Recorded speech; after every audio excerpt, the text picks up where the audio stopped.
주님께서 여러분과 함께 성 마르코가 전한 거룩한 복음입니다.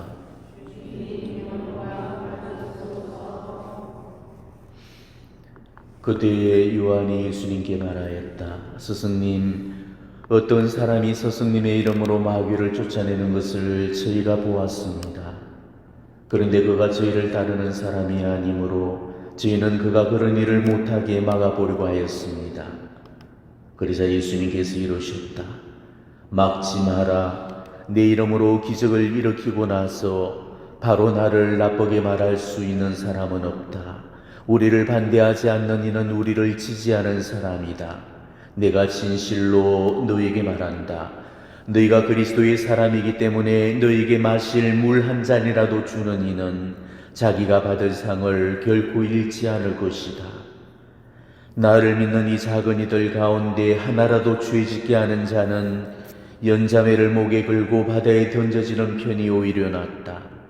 네 손이 너를 죄짓게 하거든 그것을 잘라버려라.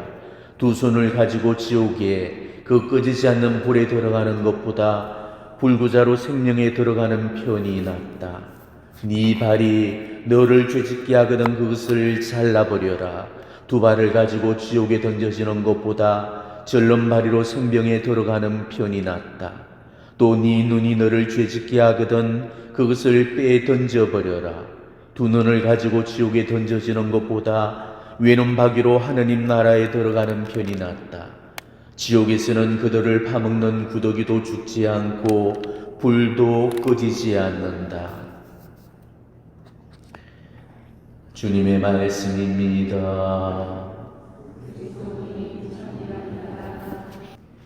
오늘 우리는 참 무시무시한 말씀을 듣게 되죠. 누나를 빼고 손발을 찍어버리라는 말씀은 아무리 복음이라지만은 듣기에도 소름이 돋습니다. 눈이 죄를 짓는다고 누나를 빼버리고, 또 손발이 죄를 짓는다고 손발을 잘라버리고, 혀가 죄를 짓는다고 혀를 뽑아버린다면은 과연 우리한테 남아날 지체가 있길 하겠습니까?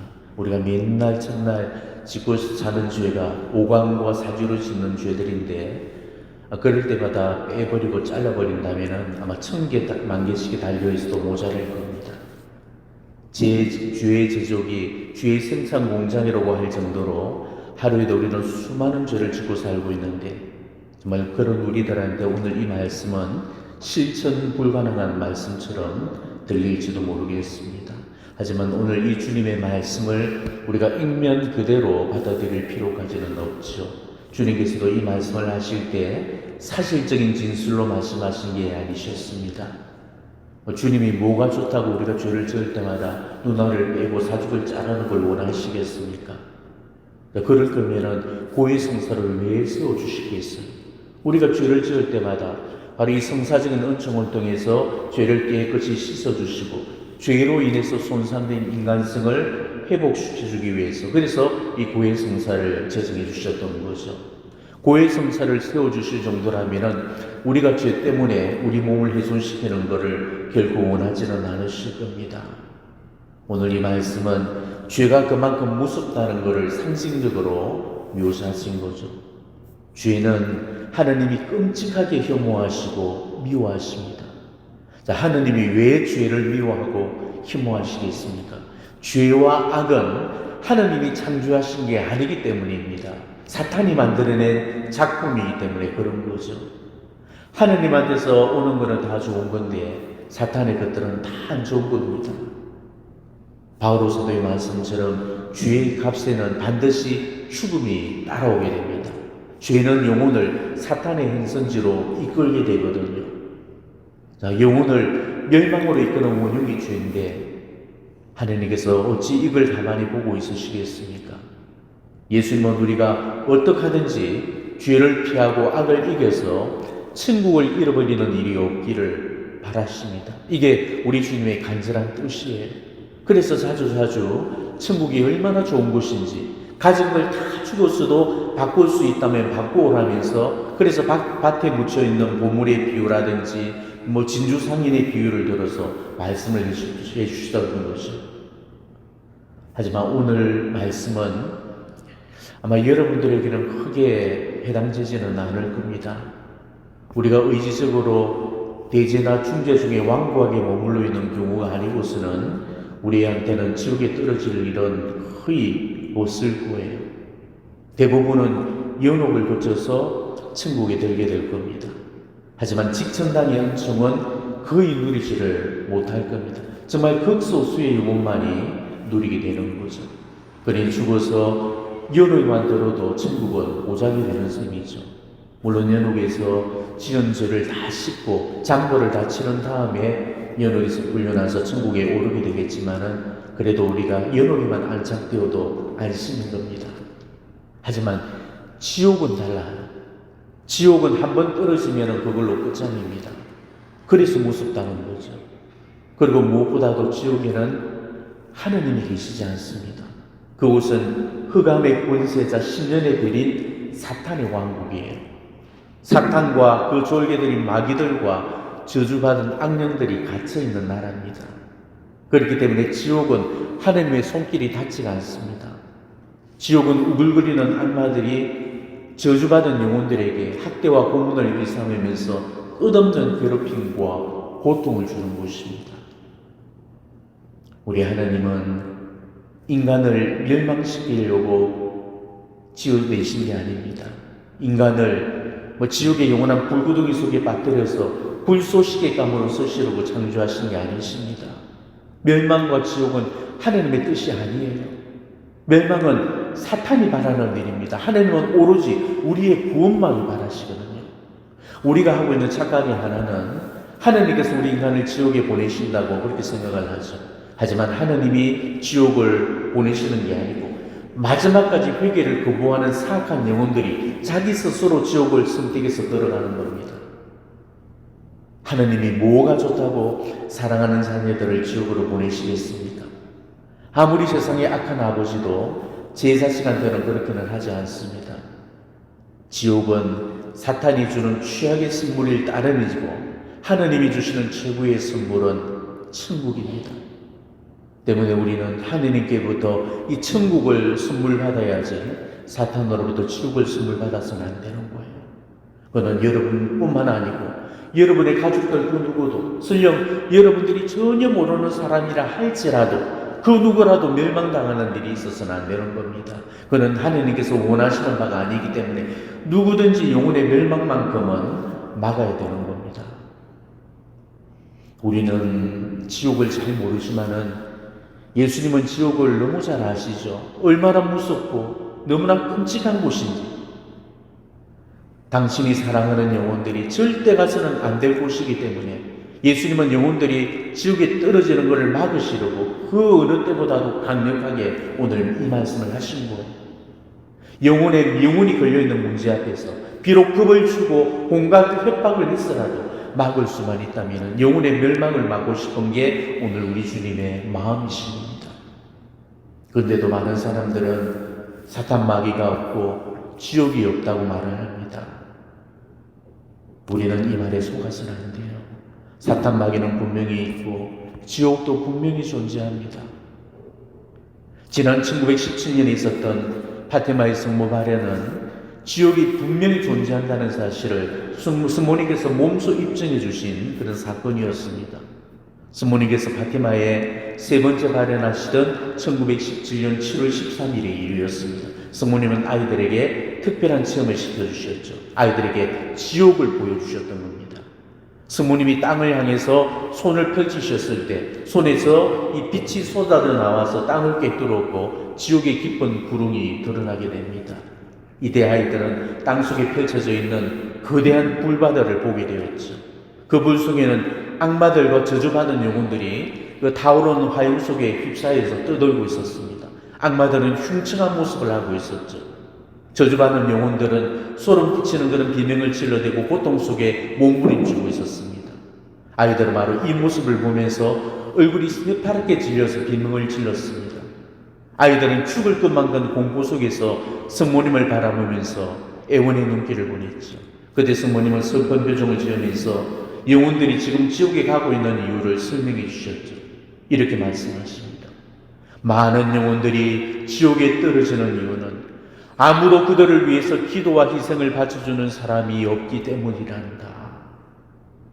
그러면서 성모님께서 아이들에게 가르쳐주신 기도가 우리가 묵주기도 단의 끝에 바치는 구원송이죠. 예수님, 저희 죄를 용서하시며 저희를 지옥불에서 구하시고 연옥 영혼을 돌보시며 가장 버린 영혼을 돌보소서.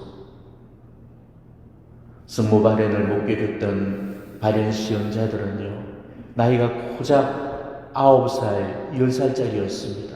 막내였던 히아cin다는 그 당시에 7살에 불과했어요. 성모님은 이 지옥이라는 단어조차 이해하지 못하고 지옥을 보여줄 필요조차 없었던 아이들에게 지옥을 보여주셨고 사탄마귀 악령들을 보여주셨던 겁니다. 왜 그러셨겠어요? 지옥을 체험한 이후로 그 아이들의 삶이 완전히 달라져 버렸던 겁니다. 자, 그 전까지만 해도 아이들은 기도도 빠뜨리고 근성으로 성당에 다녔고 희생이나 보석의 삶도 전혀 바치지를 않았죠. 하지만 지옥의 체험이 그들을 완전히 뒤바꿔 놨습니다. 이 파티마 바렌의 시연자의 하나는 히아cin다는요, 지옥을 체험한 후로 늘 지향을 두고 바친 기도가 있었습니다. 하느님이 자기들한테 지옥을 보여주신 것처럼 죄인들한테도 지옥을 한 번만 보여주신다면 죄인들이 저렇게 멸망의 길로 가지 않을 거라면서 그걸 몹시 안타까워하면서 늘 우셨습니다. 만일 우리도 지옥을 한 번만이라도 보고 사탄마귀의 얼굴을 단 한 번이라도 본다면 지옥이 없니 사탄마귀가 없니 그런 말들은 감히 하지 못할 겁니다. 자기의 사도이신 파우스티나 성녀께서도 지옥을 보셨는데 지옥의 환시를 당신 일기에 낱낱이 기록을 해두셨죠. 그런데 저주받은 영혼들이 받는 지옥에서의 가장 무서운 고통은 사탄마귀들과 대면하는 고통이었다고 말하고 있습니다. 끔찍한 사탄과 영원히 얼굴을 마주본다는 게 얼마나 소름 끼치는 무슨 고통인지 무서움과 두려움을 말미암아서 까무러져 죽을 것 같았다고 말을 합니다. 그리고 파우스티나 성녀는 지옥에 관한 한시에서 이렇게 기록을 해주셨죠. 지옥에 있는 영혼들은 대부분 지옥이 있다는 것을 믿지 않았던 이들이었다. 지옥이 없다고 하던 사람들이 지옥에 있었다는 것은 지옥을 두려워하면서 살아야 된다는 것을 다시 한번 확인시켜주는 증언입니다. 지옥을 두려워해야만이 지옥에 안 떨어지려고 죄를 피하게 돼요. 지옥에 대한 그 생각이 우리 영혼을 지옥으로부터 구할 수가 있는 겁니다. 우리가 지옥의 무서움을 모르고서는 죄를 피할 도리가 없는 겁니다. 영혼을 회개의 길로 바꾸고 돌려놓는 것은 지옥의 무서움을 깨닫는 길뿐이에요. 그래서 우리 교회에 수많은 성인 성녀들도 바로 이 지옥의 무서움을 깨닫고 회개해서 하나님께 돌아왔고 성덕의 길로 나아갔죠. 근데 데데레사 성녀는 지옥에 자기 자리가 정해져 있는 것을 환시로 보고 회개를 했습니다. 알퐁스 스님도 지옥을 체험하고 난 이후에 회개를 했어요. 비안네 신부님은 지옥을 두려워하면서 늘 하느님의 자비를 강구했습니다.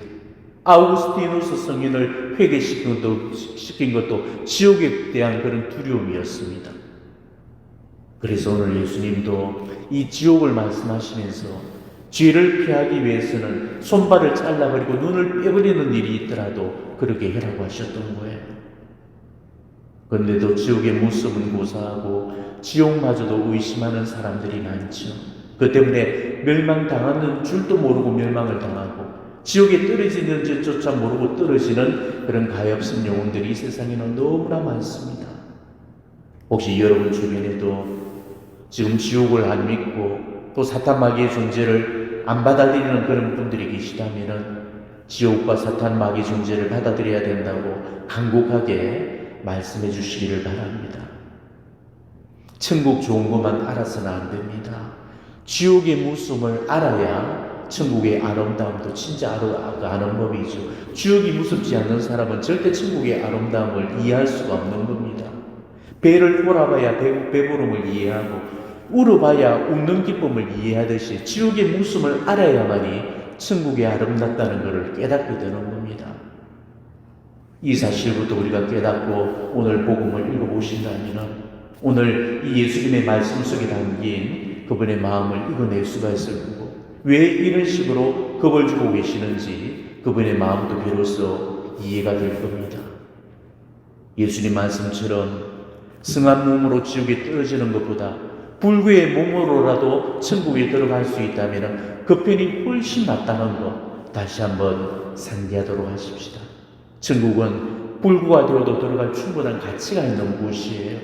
하지만 지옥은 승한 몸으로 들어가 본들 아무 소용이 없는 곳입니다. 영혼이 멸망당하고 나서 멀쩡한 사지가 무슨 소용이 있겠습니까? 차라리 불구가 되는 선택을 하더라도 천국에 들어가지는 편이 훨씬 낫다는 거죠. 이거는 우리한테서 단호한 결단을 촉구하는 그런 말씀이십니다. 우리는 하루에도 수많은 죄를 짓고 살고 있어요. 생각이나 말이나 행동으로 죄 지을 때가 많죠. 아름다운 것을 봐야 될 눈으로 추하고 봐서는 안 될 것들을 볼 때도 있고, 남을 돕는 데 사용해야 될 손이 남을 해코지 하는 데 쓰이기도 합니다. 가야 할 곳보다는 가서는 안 될 곳에다가 발걸음을 옮기게 됩니다. 자, 하느님이 우리한테 사족을 달아주시고 오관을 주신 데는 옳은 것만 보고 옳은 것만 말하고 옳은 말만 듣고 옳은 일만 하라고 주신 겁니다. 때문에 우리가 지낸 오관과 사족은 구원의 선물이 되어야 되지 절대로 멸망의 도구가 되어서는 안 되는 겁니다. 우리가 죄의 유혹을 피하고 사족과 오관을 바르게 지키기 위해서는 언제나 우리는 하느님의 눈을 의식하면서 살아야 됩니다. 천길 물속 만길 사람 속을 훤히 꿰뚫어 보시는 분, 정말 불꽃 같은 눈동자로 우리를 지켜보고 계시는 그분의 눈길을 늘 의식한다면 우리는 죄를 두려워하고 죄의 유혹들도 알뜰히 물리칠 수가 있을 겁니다. 사족과 오관이 죄를 짓고 있다면 정말 팔다리를 부러뜨리는 심정으로 두 눈을 뽑아버리겠다는 마음으로 천국을 선택할 수 있는 그런 분들이 되셨으면 합니다. 저승에서 영벌로 죄값을 치르기보다는 이승에서 죄값을 치르는 그 보속들이 훨씬 더 가볍다는 사실을 아시고 바로 그런 앞범벌을 통해서 천국을 얻는 그런 값진 거래를 이루시기를 바랍니다. 아멘.